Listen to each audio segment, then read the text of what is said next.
ভাই, বাংলাদেশ এবং অস্ট্রেলিয়ার বিপক্ষে এই স্কোর কার্ডটা একটু দেখো ভাই।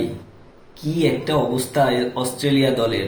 বাংলাদেশের সাথে আসলে খেলতেছে কি না, তারা ইংল্যান্ডের সাথে খেলতেছে না ইন্ডিয়ার সাথে খেলতেছে, আসলে তারাও জানে না। হয়তো আমার কাছে মনে হয় ড্রেসিং রুমে কিছু একটা হয়েছে, যার ফলে আজকে এই টিম অস্ট্রেলিয়ার আসলে অধপতন। আপনি যাই বলেন না কেন, ড্রেসিং রুমে কিছু একটা হয়েছে এই হলুদ জার্সিধারীদের। তাই তো আজকে তারা বাংলাদেশকে আসলে অনেক বিশ্বমানের দল ভাবতেছে। কারণ তাদের যে আসলে দেশ, এই দেশে ডমিনেট করতে পারেনি কোনো দল। পাকিস্তানের মতো দেশ এখন পর্যন্ত মাত্র একটি টেস্ট জিতেছে তাদের মাটিতে গিয়ে।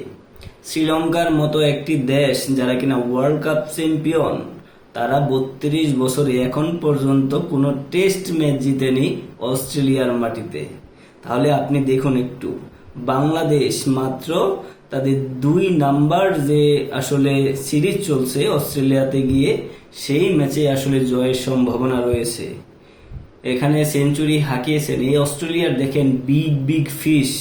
এখন তো কেউ বলতে পারবে না আমার অমুক ভাই নাই, স্টিভেন স্মিথ নাই, হাজেলহুড নাই, ট্রাভিস হেড নাই, তারা আসলে খেলে নাই। টিম বি টিম পাঠিয়েছিলাম বাংলাদেশের বিপক্ষে, কিন্তু এবার দেখেন কিসের বি টিম কিসের সি টিম, একেবারে ডিরেক্ট পুরা অস্ট্রেলিয়ার বিগ টিম পাঠিয়েছে, বা তাদের পুরা অস্ট্রেলিয়ার বিগ টিম খেলছে বাংলাদেশের বিপক্ষে। কিন্তু অস্ট্রেলিয়ার এই বিগ প্লেয়ারগুলো বাংলাদেশের বিপক্ষে একমাত্র হাসান মাহমুদের বলে কুপকাত হয়ে গেছে একেবারে।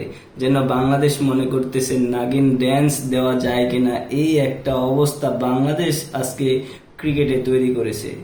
এই বাংলাদেশ যে এখন পর্যন্ত অস্ট্রেলিয়ার বিপক্ষে যে পারফরমেন্সটা করেছে, হাসান মাহমুদ কিংবা তানজিদ তামিম সেঞ্চুরি করেছে, শুধু পুরা দক্ষিণ এশিয়া মাতিয়ে দিয়েছে একেবারে। সোশ্যাল মিডিয়ার পুরো দক্ষিণ এশিয়া আসলে হাস্যরসে মেতে গিয়েছে। এখন অস্ট্রেলিয়া ড্রেসিং রুমে কি তাদের আদৌ কিছু হয়েছে নাকি?